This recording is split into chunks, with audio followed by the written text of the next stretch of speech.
Bonjour tout le monde, je suis Albert Bérubé, je suis un auteur de l'Estrie.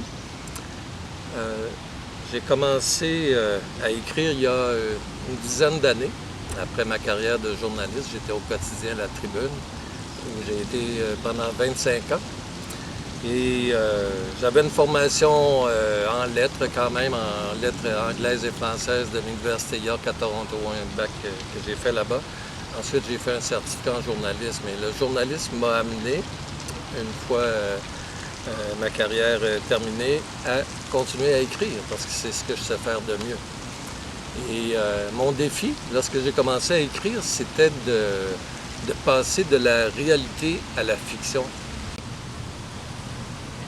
C'est mon sixième livre que je viens de sortir, mon quatrième roman.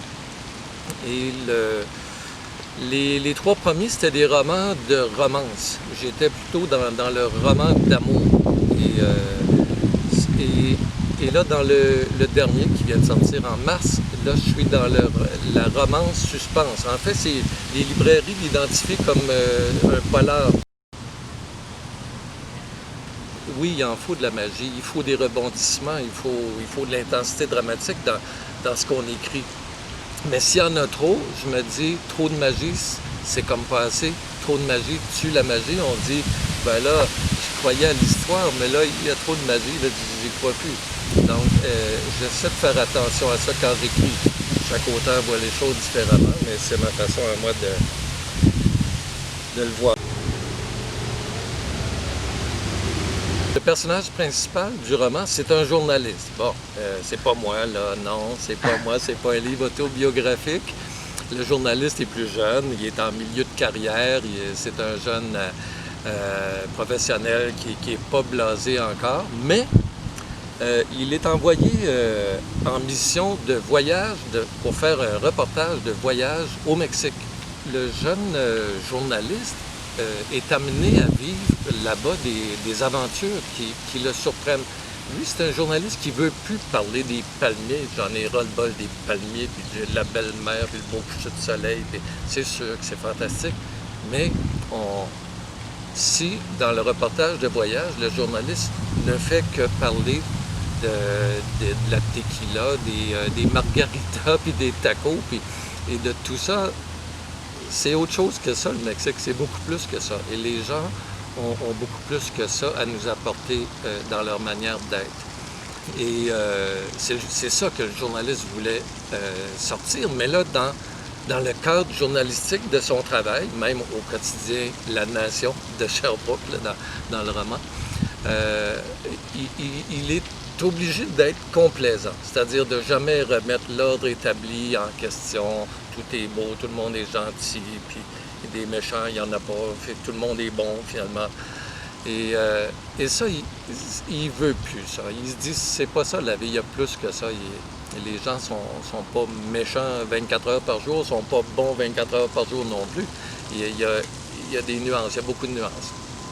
Et là, le journaliste se fait manipuler dans l'histoire.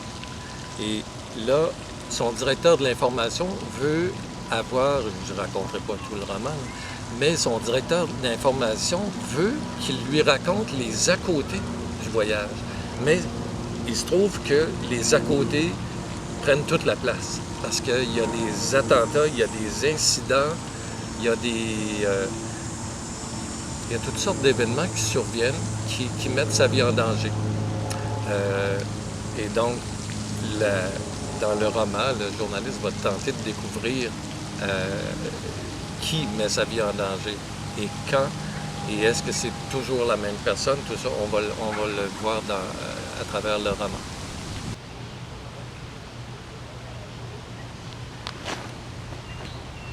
Je dirais que ce qui caractérise mon écriture, c'est ma déformation de journaliste, c'est d'écrire, c'est une écriture rapide. Les phrases sont courtes,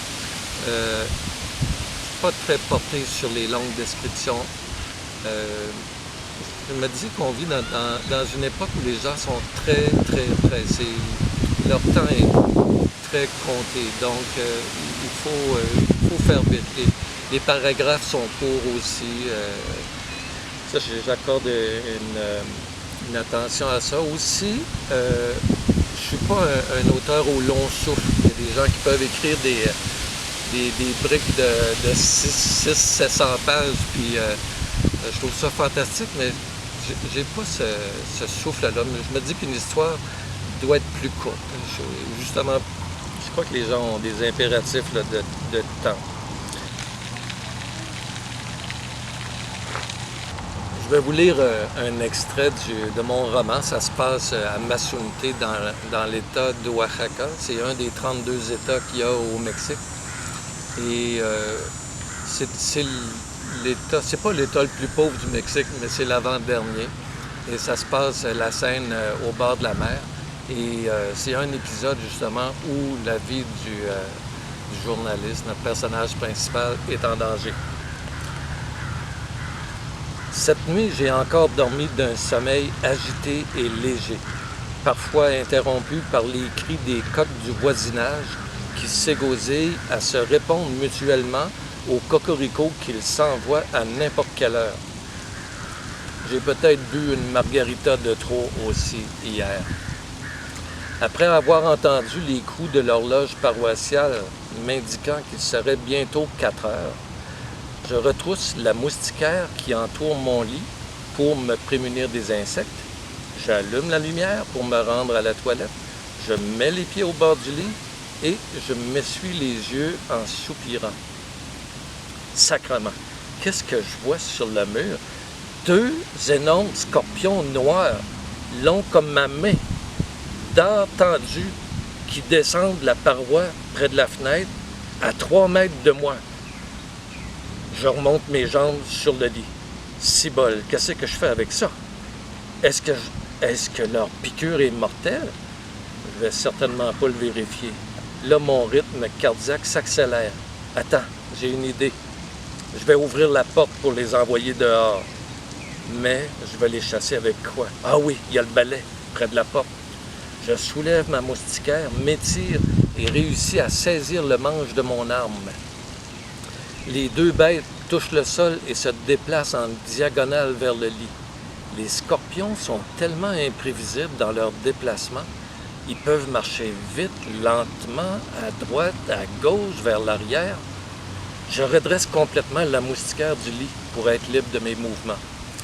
À bout de bras, j'atteins la poignée de la porte et je réussis à l'ouvrir. Au bout d'une série de manœuvres du balai, je réussis à pousser mes 2 agresseurs vers la sortie. Victoire! Je referme aussitôt la porte, puis inspecte le dessous du lit, au cas où. J'examine également la salle de bain. Mais comment ont-ils abouti ici, dans mon studio, 2 scorpions en même temps, la même nuit? Il reste 3 heures avant le lever du soleil. Je garde la lumière allumée. Je débranche mon iPad qui était en train de se recharger et je lance une recherche sur Internet pour me renseigner sur les scorpions. J'apprends avec stupéfaction qu'au Mexique, il y en a plusieurs espèces et que la piqûre de certaines est mortelle. Selon les photos que je vois, c'est le cas de mes 2 spécimens. Mais je ne suis pas certain puisqu'ils se ressemblent tous quand même beaucoup. J'apprends aussi que dans les années 70, il y avait même jusqu'à 800 Mexicains par année qui mouraient d'une piqûre de scorpion. Mais qu'aujourd'hui, ce nombre est tombé à près de 80. C'est toujours trop.